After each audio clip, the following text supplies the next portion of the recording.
ఈ బిజినెస్ ఏదైనా మీ ఊర్లో ప్రమోషన్ చేయాలంటే అది సుమన్ టీవీతోనే సాధ్యం. ఇప్పుడే సంప్రదించండి. రైట్. తెలుగుదేశం పార్టీ సామాన్యులకు కూడా ముఖ్యంగా చాలామంది ప్రొఫెషనల్స్ కూడా రాజకీయ నాయకులుగా, ఎమ్మెల్యేలుగా, ఎంపీలుగా మార్చినటువంటి చరిత్ర తెలుగుదేశం పార్టీది. ప్రస్తుతం మనతో పాటు ఉన్నారు జర్నలిస్ట్గా తన ప్రస్థానాన్ని ప్రారంభించి ఇవాళ పూతలపట్టు ఎమ్మెల్యేగా మారినటువంటి మురళన్న మనతో ఉన్నారు. ఆయనతో మాట్లాడదాం. నమస్తే అన్న. ఒకప్పుడు మీరు మాతో పాటు జర్నలిస్ట్గా పనిచేశారు. ఇప్పుడు తెలుగుదేశం పార్టీ ఎమ్మెల్యే అయ్యారు. ఎలా ఉంది? తెలుగుదేశం పార్టీ ప్రజాస్వామ్య రక్షణ కవచానికి ఉపయోగపడే ఒక ఫ్యాక్టరీ, ప్రజాస్వామ్య పరిరక్షణ యూనివర్సిటీ. కాబట్టి 1983లో తెలుగుదేశం ఆవిర్భావం నుంచి ఈనాటి వరకు ఎవరైనా ఒక కొత్త రాజకీయ నాయకుడు ప్రజలకు పరిచయం అయ్యాడు అంటే అది తెలుగుదేశం పార్టీతోనే సాధ్యం. తెలుగుదేశం పార్టీ నాయకత్వం మాత్రమే అలాంటి ఒక సాహసోపేతమైనటువంటి నిర్ణయాన్ని తీసుకుంటుంది. ఎందుకంటే ప్రజల పట్ల బాధ్యత కలిగినటువంటి వ్యక్తులు ఎవరున్నారు, ప్రజల కోసం ఆలోచించగలిగినటువంటి జ్ఞానం ఉన్నటువంటి వారు, గుణం ఉన్నటువంటి వాళ్ళు ఎవరున్నారని సమాజంలో పరికించి చూసి వెతికి మరీ పట్టుకునే సమాజం మీద వదిలిపెట్టే ఒక గొప్ప లక్షణం తెలుగుదేశం పార్టీలో ఉంది. ఆనాడు నందమూరి తారక రామారావు గారు, ఈనాడు నారా చంద్రబాబు నాయుడు గారు, ఈ ఇద్దరు కూడా ఎవరికి వారే అన్నట్లుగా అందులో కూడా సామాజిక పరమైనటువంటి అంశాలన్నింటినీ కూడా పరిగణలోకి తీసుకొని సామాజికంగా కూడా అన్ని కులాలకు సంబంధించినటువంటి ప్రాతినిధ్యం వహించే విధంగా గొప్ప నిర్ణయాలు తీసుకుంటూ ఉంటారు. అందులోంచి ఒక ఎంపికే నేను కూడా. మీరు అన్నట్టు మనమందరం కలిసి చాలా సందర్భాల్లో చాలా అంశాలలో రిపోర్టింగ్ చేసాం. ఈరోజు మీకు నేను ఇంటర్వ్యూ ఇస్తున్నాను. సో ఒక జర్నలిస్ట్గా మీరు చాలా సంవత్సరాలు పనిచేశారు. ఇప్పుడు పూర్తి స్థాయి రాజకీయ నాయకుడిగా మారారు, ఎమ్మెల్యేగా మారారు. సో ముఖ్యంగా తెలుగుదేశం పార్టీకి ఇతర పార్టీలకు ఉన్నటువంటి తేడా ఏంటి? తెలుగుదేశం పార్టీలో ఎక్కువ జవాబుదారీతనం ఉంటుంది. మనకు ప్రజలు ఇచ్చినటువంటి అధికారం బాధ్యతగా మాత్రమే తీసుకోవాలనే ఒక హెచ్చరిక ఎప్పుడూ ఉంటుంది. మనకి ఇచ్చినటువంటి అధికారాన్ని ఎప్పుడూ కూడా 10 కాలాల పాటు నిలబెట్టుకోవాలనే సూచన ఎప్పుడూ వస్తూనే ఉంటుంది. బహుశా ఇతర రాజకీయ పార్టీల్లో ఆ రకమైనటువంటి నియమావళి అమలుపరిచే విధానంలో తెలుగుదేశం అంత స్పష్టంగా ఎవరు చేయరనేది నాకున్నటువంటి అనుభవం, నాకున్నటువంటి పరిశీలన కూడా. ఎందుకంటే మీరు గమనించే ఉంటారు, విచ్చలవిడిగా రాజకీయాలు చేస్తే తెలుగుదేశం సహించదు, విచ్చలవిడిగా అధికారాన్ని వినియోగిస్తే తెలుగుదేశం పార్టీ సహించదు. చాలా సందర్భాల్లో మీరు పెద్ద పెద్ద నాయకులు కూడా పైన కూడా చర్యలు తీసుకున్నటువంటి సందర్భాలు ఉన్నాయి. కాబట్టి అలా చూసినప్పుడు తెలుగుదేశం ఒక వైవిధ్యభరితమైనటువంటి తాత్వికమైనటువంటి రాజకీయ ఆలోచనతో పనిచేసేది. ముఖ్యంగా చంద్రబాబు నాయుడు గారి గురించి చెప్పాలంటే ఆధునిక రాజకీయ చరిత్రలో ఒక తాత్వికమైనటువంటి ఆలోచనతో రాజకీయాలు చేసే వ్యక్తి నారా చంద్రబాబు నాయుడు గారు. ఏదో ఆయన అధికారం కోసమో, లేకపోతే ఆయన పదవి కోసమో, లేకపోతే పార్టీ నిర్మాణం కోసమో, లేకపోతే పార్టీని అధికారంలోకి తెచ్చుకోవడం కోసం మాత్రమే రాజకీయాలు చేయడం. ప్రజల బాగోగుల గురించి, సమాజం ఉన్నతి గురించి తనను నమ్మినటువంటి ప్రజలు ఈ దేశంలో ఒక అడుగు ముందుండాలన్నటువంటి తపనతో పనిచేసే తత్వం కలిగినటువంటి వ్యక్తి. నేను అందుకే చాలా సందర్భాల్లో చెప్తూ ఉంటా, పొలిటికల్ సైన్స్లో, రాజకీయ తత్వశాస్త్రంలో ఆధునిక రాజకీయ నాయకులకు సంబంధించినటువంటి విషయాలను మనం ప్రస్తావించదలసినప్పుడు నారా చంద్రబాబు నాయుడు యొక్క రాజకీయ తత్వాన్ని ఒక పాఠ్యాంశం కూడా చేర్చాలనేది నా కోరిక. ఎందుకంటే చాలామంది రాజకీయ నాయకుల్ని ఈ దేశం చూసింది, చాలామంది రాజకీయ నాయకుల్ని ఈ దేశం గమనించింది. కానీ ఒక నాయకుడు మాత్రమే రాజకీయాలని ప్రజల కోసం, ప్రజా అభ్యుదయం కోసం పనిచేసే తత్వం, అంటే 24 గంటలు రాజకీయాలని ఒక నిబద్ధతతో చేయగలిగినటువంటి వ్యక్తిత్వం కలిగినటువంటి వారు. అది ఆయన ప్రస్థానం మొదలైనప్పటి నుంచి ఈనాటి వరకు కూడా, ఇంకా భవిష్యత్తులో కూడా అలాంటి ఒక పందాన్ని ఎక్కడ కూడా విడిచిపెట్టకుండా, ఏ ఎమోషన్స్ ఆయన యొక్క విల్ పవర్ని దెబ్బతీయకుండా నడవడం అనేది సాధ్యం కాదు. రాజకీయాల్లో ఎత్తుపల్లాల సహజం. పడిపోయినప్పుడు అనేక అంశాలు అతని మీద ప్రభావితం చేస్తాయి, అనేక ఆటుపోట్లు దెబ్బతీస్తాయి.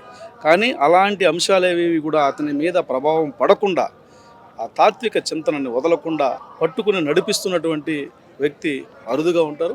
ఆ అరుదైనటువంటి రాజకీయ తాత్వికుడు నారా చంద్రబాబు నాయుడు. సో మీడియా సూచనలు కావచ్చు, సలహాలు కావచ్చు, ఫీడ్బ్యాక్ అన్ని కూడా ఎప్పటికప్పుడు చంద్రబాబు గారు మొదటి నుంచి కూడా తీసుకుంటుంటారు. మీడియాకు కూడా ప్రత్యేకమైనటువంటి ప్రయారిటీ కూడా ఇస్తుంటారు. గతంలో మీరు జర్నలిస్ట్గా ఉన్నారు, ఇప్పుడు ఎమ్మెల్యేగా 1 సంవత్సర కాలాన్ని పూర్తి చేసుకున్నారు. ఎమ్మెల్యేగా మీరు ఇచ్చేటువంటి సూచనల్ని తీసుకుంటున్నారా, లేదంటే పార్టీలో ఉన్నటువంటి ఒక ఎమ్మెల్యే కాబట్టి అని చెప్పని చూసి చూడనట్టు వేరే విధంగా వెళ్ళిపోతున్నారా?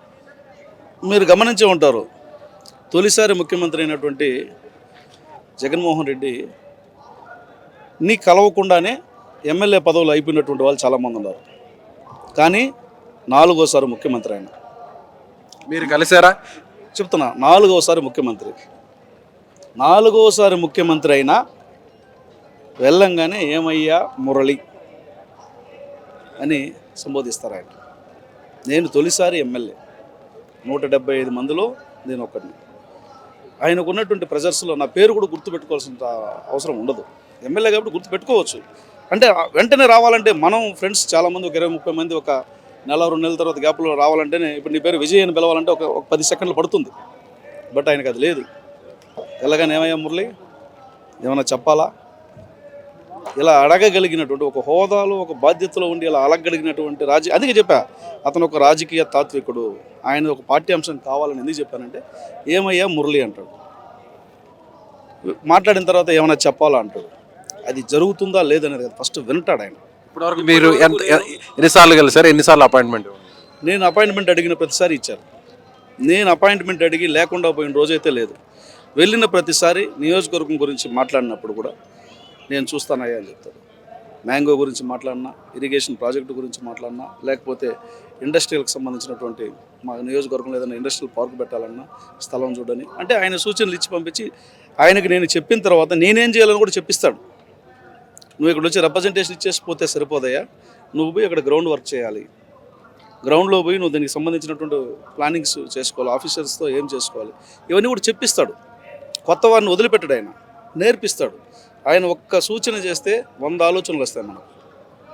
కాబట్టి నియోజకవర్గంలో మేము ఇప్పుడు అంతో ఎంతో గౌరవంగా నిలబడగలిగాం, తిరగలుగుతున్నాం అంటే ఆయన సూచనలు.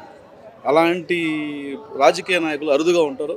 అరుదైనటువంటి మొక్కది, దాన్ని మనం కాపాడుకోవాలి. సో చాలా సంవత్సరాలు ఇదే విధంగా మా వైపు మీరు నిల్చొని చాలామంది నేతలతో ఇంటర్వ్యూలు చేశారు. కానీ ఈ సంవత్సరం ఈ మహానాడులో మీరు అటువైపు ఉన్నారు. ఎలా ఉంది ఆ ఫీలింగ్? చాలామంది మాట్లాడినా కూడా మా విజయ్తో ఇలా ఇంటర్వ్యూ చేస్తానని మాత్రం అనుకోలే. సో కూడా చాలా హ్యాపీగా ఉంది. చాలా చాలా మా మధ్య ఉన్నటువంటి ఒక మా మిత్రుడు, మా సోదరుడు, మా అన్న ఎమ్మెల్యే అవడం నిజంగా మాకు హ్యాపీగా ఉంది. మన ఇద్దరం కలిసి నెల్లూరులో చాలా ఇష్యూస్లో కవరేజ్ చేసాం. పొలిటికల్ క్రైసిస్ వచ్చినప్పుడు చేసాం, అట్లాగే నేచురల్ కెలామిటీస్ వచ్చినప్పుడు చేసాం, తర్వాత చిన్న చిన్న ఇబ్బందులు నెల్లూరు సగం మునిగిపోయినప్పుడు కానీ ఇట్లా చాలా విషయాల్లో కలిసి పనిచేసాం. చాలా అరుదైనటువంటి అవకాశం ఇది, అందరికీ రాదు. సో అలాంటి అవకాశం నాకు వచ్చినప్పుడు చాలా ఆనందంగా ఫీల్ అవ్వాలి. అదే సమయంలో నాకు బాధ్యత కూడా ఎక్కువ. రేపు విజయ్ వచ్చి ఏమన్నా నువ్వు ఎమ్మెల్యే అయినావు కదా, మా నుంచి మాకు సంబంధించి నువ్వు ఏమి చేసావంటే జవాబు చెప్పాలా.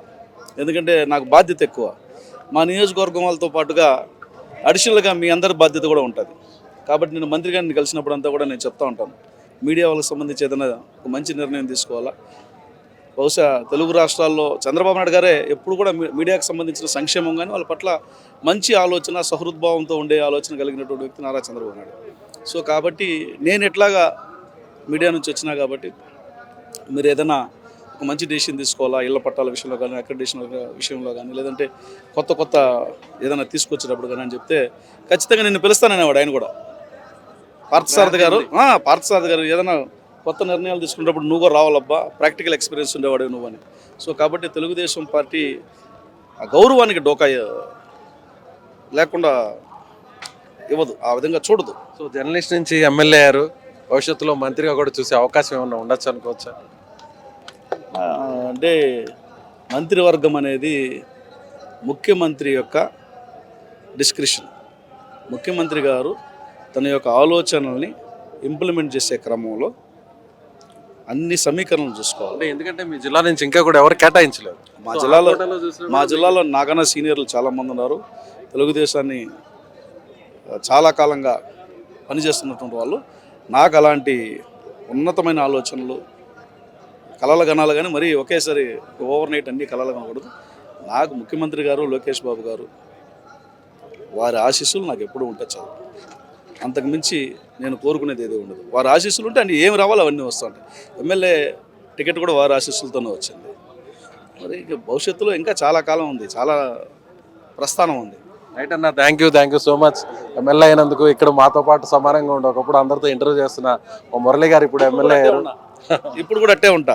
సో దాంట్లో ఏం చేంజెస్ ఉండవు. రైట్ అన్న, థ్యాంక్ యూ. సో ఇది జర్నలిస్ట్గా ఉండి జర్నలిస్ట్ నుంచి ఇప్పుడు ఎమ్మెల్యేగా మారినటువంటి పూతలపట్టు ఎమ్మెల్యే మురళి గారితో కెమెరామెన్ మహేష్తో కలిసి విజయ్, సుమన్ టీవీ, కడప మహానాడు నుంచి.